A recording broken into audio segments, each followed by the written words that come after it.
This is an exciting day for Niagara Falls. It's just more growth and more creation of jobs, which is what it's all about. This is especially sweet because this was a very hard project to get going. And there were many false starts on the project, and there were a lot of obstacles. And to me, it became a bellwether that if this project failed, it would reinforce the negative impression of Niagara Falls. And we believe that if the project went ahead, it would actually affirm the opposite, the resurgence of Niagara Falls. So that it worked and that it's going up is a very big deal. $35 million investment, largest private investment in over 50 years, believe it or not. So it is very, very exciting. The Empire State Development Corporation is now working on attracting recreational activities. We have 5 hotels being built, and the next piece is to enhance the recreational opportunities in Niagara Falls. And that's what Empire State Development is working on, so we keep those hotel rooms filled. What was the biggest of the many hurdles, Governor? What was the biggest hang-up here? You know, the developer is a nationally known developer. Mark Hamister, he works all across the country. There were a series of obstacles that he went through in his remarks, primarily regulatory approvals, local zoning approvals, dealing with the local government, controversy with the local government. And, you know, developers can go and build anywhere. So there are several instances where he said he was going to pull the plug and move elsewhere.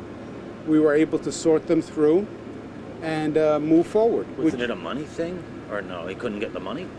No, he actually, this is $24 million of the 35 is from Goldman Sachs. Goldman Sachs, as you know, is a major investment firm. It's their first investment in Niagara Falls. And Goldman Sachs is very prudent. If they didn't believe Niagara Falls was doing well, they wouldn't be investing $24 million. You also mentioned the next step for Niagara Falls, to bring world-class attractions. You said the same thing on October 3rd of 2013. You announced the Downtown Niagara Falls Development Challenge. RFPs went out in 2014. What's going on with that? Was there any interest? Is there not interest? Is it that people didn't want to come here? Or you don't have the money to entice them? What's going on there? We literally have responses coming back, I think, within weeks. Yep. Right? Yep. In July, we'll be prepared to announce the winners of the RFP related to programming in the state park. So that was one of the many strategies that we developed to resuscitate Niagara Falls. So that is actually imminent, and I think it'll be great. I mean, connecting Niagara Falls back to its waterfront, check. Upgrading the hotel product in Niagara Falls, check. Upgrading the infrastructure of the park, check. Upgrading the programming in the park, imminent, and then the competition has been rolled into the potential Wonder Falls project, which we're working on. You know, if these projects were easy, they would have happened 40 years ago, 30 years ago, 20 years ago, and a decade ago. But it's not easy. And this project is almost 2 times the investment per room as most hotels in Niagara Falls. So upgrading the hotel product was a huge focus. So this was a heavier lift because you're literally talking about spending 2 times per room as what is typically invested in here in Niagara Falls. So the state had to be there as part of it. It's a very purposeful part of our strategy to upgrade the hotel product here, and I think it'll keep people longer and attract a wider audience here. We also have, as Howard was saying, we now have 5 new hotels that are being built.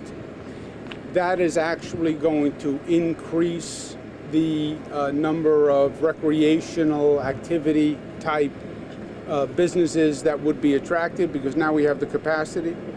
So these things have to work in tandem. It's a little bit of a chicken and the egg. You need the hotels, so somebody brings in an activity, but the activity wants to know that you have the hotels.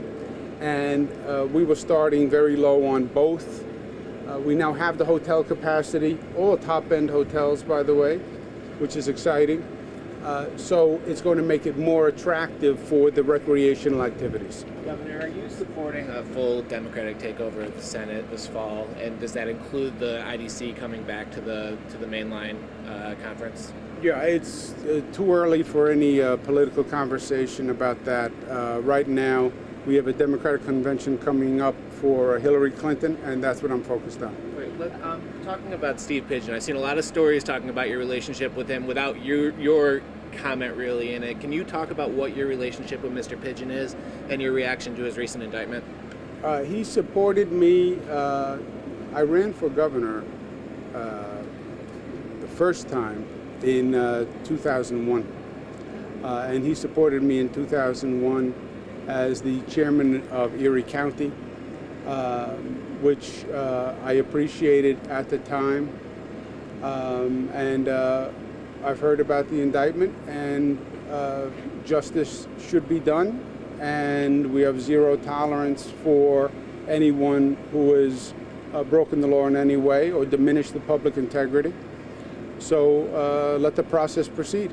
How connected did he remain to your administration, though? There was a story in the New York Post that said that he was in the room talking about strategy for your campaigns.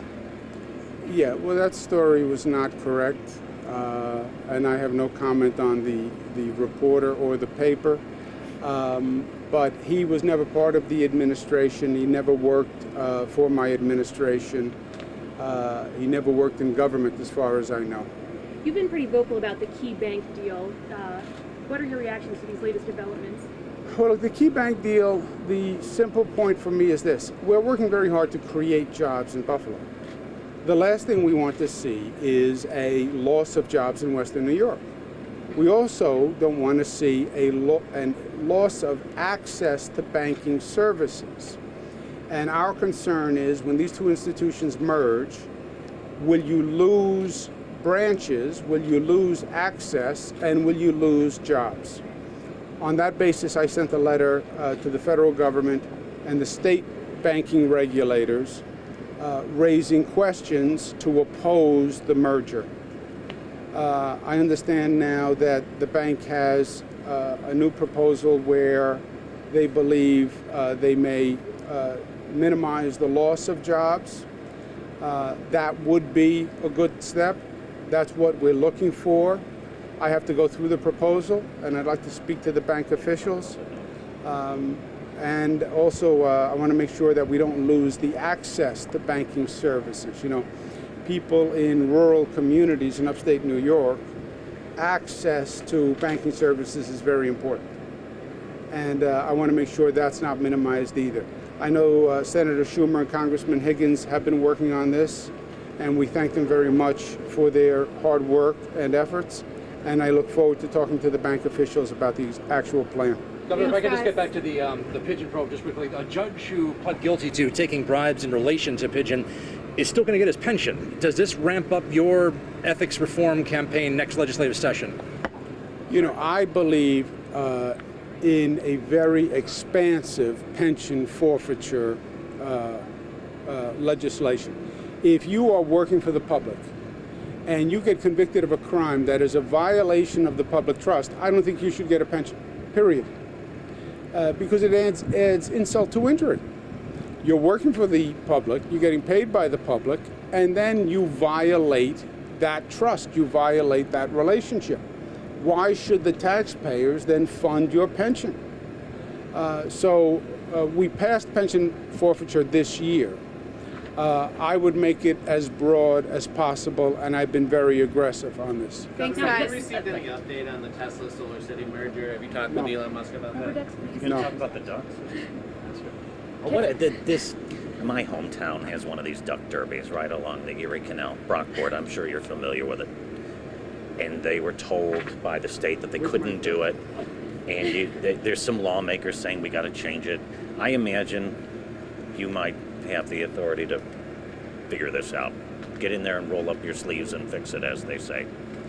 I strive to make you happy. That's one of the things I think of when I come to Western New York. Rubber How ducks. can I put a smile on your face? Yeah, okay. And that's why Yes. I'm going to let you hold my rubber duck. I have bought a flock of rubber ducks for the competition, and I want you to hold my rubber duck because I believe this is going to be the winning duck. Look at the expression on that duck. Somebody- That duck just has a look of confidence on its face. You know this is a winner. You realize if I do that, people are going to call me a quack. Well, well, some things never change. But the Community Missions, which is a great organization, runs a fundraiser. Other charities run a fundraiser by doing duck races on the canal. We understand that it could be considered technically a violation of a law saying you can't gamble on state property. These are good organizations. They're doing good work. They're raising funds. We don't want to discourage that. Sometimes government can go too far and has too many regulations and is too stifling. And I think this is one of those occasions. So I bought a flock of ducks. My flock of ducks will be in the race. We're going to grant a waiver to make sure it's all legal. But I believe, I looked at the entire flock of ducks, and I've looked at them carefully, and I believe this duck is the winning duck, and I want you to hold it for Well, me. you know what? The duck bottom, Governor, that's the softest part of the duck right there. That's what I always said. Yeah. If you, so, put this on your desk. Keep your fingers crossed. Yeah. We could win. All right. Thanks, guys. We'll split it. Thank you, Thank you. guys. Have a good day.